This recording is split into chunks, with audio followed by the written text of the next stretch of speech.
ce tutoriel dédié à l'utilisation des outils graphiques. Je vous propose d'y découvrir Photoshop, Illustrator et InDesign à travers la réalisation d'un exemple de carte postale conforme à l'impression papier. Nous partirons tout d'abord d'une simple photographie retouchée sur Photoshop, puis nous mettrons en page notre document sous InDesign en y incorporant des éléments graphiques réalisés depuis Illustrator. À cela s'ajouteront également différentes astuces, dont certains sites ressources disponibles depuis le web.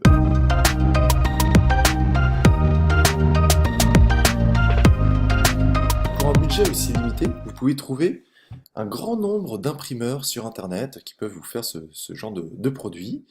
Nous allons par exemple aller sur Google et un des imprimeurs assez connus, c'est par exemple Print24. Voilà, je vais me rendre sur leur site directement ici. Très bien.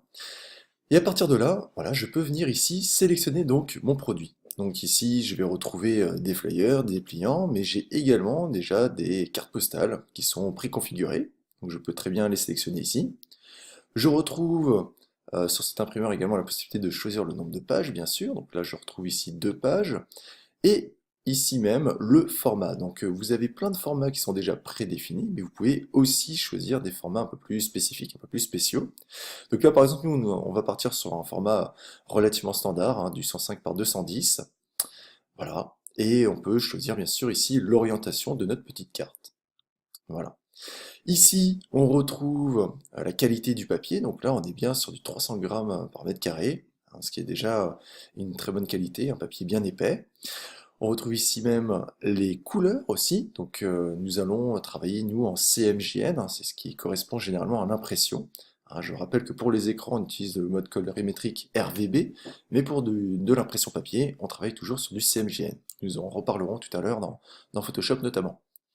En traitement, bien sûr, on va laisser l'imprimeur s'occuper de la découpe des fameuses cartes. Et donc ici, on peut choisir tout simplement la quantité de cartes que nous voulons. Donc, par exemple, ici, je pars sur 10 000 unités. Voilà. Ce qui va me donner ici un budget uniquement de 228 €. Donc là, c'est quand même un tarif relativement intéressant. Voilà.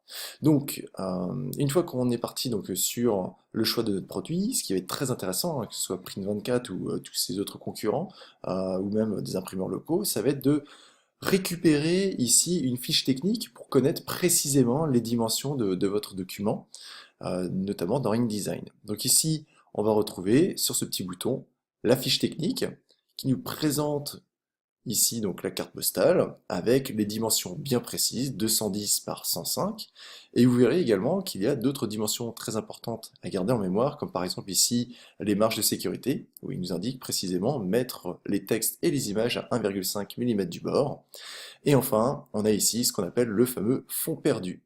Voilà, donc je vous en reparlerai également pendant le chapitre sur InDesign.